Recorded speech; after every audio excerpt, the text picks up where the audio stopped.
Hey you guys, I just want to hop on and talk about meat a little bit. Wes doesn't like it. He's not a fan. But so purchasing meat and purchasing quality meat is obviously important. But as a family of five, I understand when that doesn't work in the budget. I know for us personally, we cannot afford to eat the ideal source of meat all the time. With that said, it is worth the investment when you can make it. So ideally, in the perfect world, we could all afford and or could raise our own happy animals, right? So whatever meat we wanted to eat, they would live on a farm with friends, grazing on grass under the sun and getting all the nutrients that they need. But we just don't have the resources for that, or the space, or the time, whatever it is. And so I kind of wanted to share how our family decided on what meats we were going to make the investment in and what meats we're willing to cut costs and go with standard traditional meats. So I am privileged enough to be married to a hunter. During hunting season, I might not say the same thing. I'm a little bit of a widow, but not really, just kidding. Wild game meat is probably your most nutritious because those animals are living in their element as they are supposed to. And I know things like wild duck actually has more omega-3s than quite a few fish, which is really cool. So when the animal is in their environment that they're supposed to be in, they are going to be the happiest and the healthiest. So wild game is probably your number one source of quality meat. Second is going to be happy animals that are raised on a farm in a pasture. For beef, that's going to be grass-fed, grass-finished. So there is a whole market out there for grass-fed beef that is actually grass-fed corn finished, but because the percentage of the time that it is, I don't know what the percentage is. If it's 80% of their diet is grass-fed, they can claim it. And then what they do is they take the last, I think it's 6 weeks, and they feed them corn.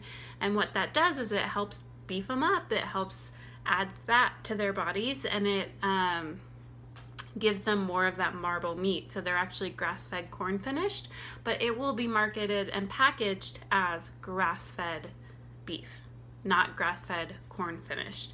And what that does is, if the goal is to beef up the cows with corn, what is that doing to our bodies but beefing us up as well? And so you don't want, if you're going to make the investment, you want to make sure that your grass-fed beef is grass-fed, grass-finished.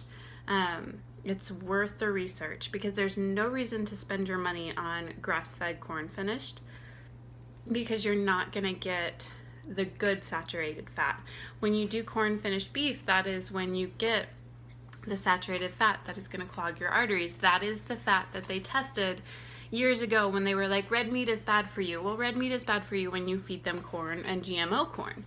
Red meat is not bad for you when those cows are eating grass. That saturated fat in meat and cattle that have been raised grass-fed, grass-finished is actually really good for you and very good for your brain. So when you're looking to buy beef, that is what you want to focus on if you choose to purchase a higher quality beef. Chicken is the same way. Ideal chicken is going to be a happy chicken on a happy farm in a pasture. Next set would be organic chicken, and then from there you want hormone free. So that's kind of the steps down, and you can decide what fits your budget. Same goes for pork. Ideally pasture raised pork where that cow gets out and gets under the pig gets out and gets under the sun and eats grass and forages. But as far as our family goes, because like I said, we cannot manage at this point. Maybe one day my coaching will take off to the point where we can eat all happy animals. But at this point, we had to choose. So our family chose to go with grass-fed, grass-finished beef because the animal is bigger, and so we felt like the impact even on the environment and the world is bigger, because when those cattle are raised the way they're supposed to, versus the damage that's done to our environment when the cows are raised in the feedlots and the toxins that are released. And we just felt like cattle had a bigger impact worldwide. We also felt like the corn that cattle is fed is GMO, and it's a low quality saturated fat that we don't want in our diets. And so we decided to make the investment in good quality beef. Now what that means is we had to make cuts for the type of chicken we buy. So right now all we buy is hormone-free chicken. And the reason we do that is because most chicken, like when you buy the chicken breasts, it's 98% fat-free, and so you're not getting that bad saturated fat. Now, have the chickens been fed ideally? No, but again, I recognize that that is a cut that our family has had to make to stick in the budget. And we felt like chickens didn't have as big of a role in the environment. I may be wrong there. I don't know for sure. I haven't looked at the stats completely. We just, in our conversations and after some of the documentaries that we've watched and the research we've done, we felt like beef was more of an impact to our health and to the world than chicken. And then finally, pork. For us, we don't eat a ton of pork anyway. We do enjoy bacon occasionally, and if we do that, it's always going to be nitrite free. And we do occasionally enjoy sausage, which again, we stick with nitrate free. In an ideal world, we would get a happy pig, but at this point, we just mostly stick to the nitrite free because I haven't found a lot of clean options for pork in our area. Maybe one day Coleman can go to Texas and get a hog and we'll get clean bacon, but until then we stick with the nitrite free.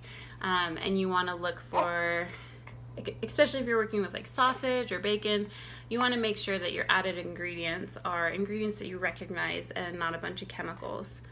But yeah, that's pretty much the basics of how we eat meat and what we have chosen to invest our money in, and honoring that we can't all eat organic all the time, even if we wanted to, because we are on budgets, and that's okay. Like, you literally just have to do the best you can with what you have, and what works for your family. So that works for our family, and I hope that's helpful.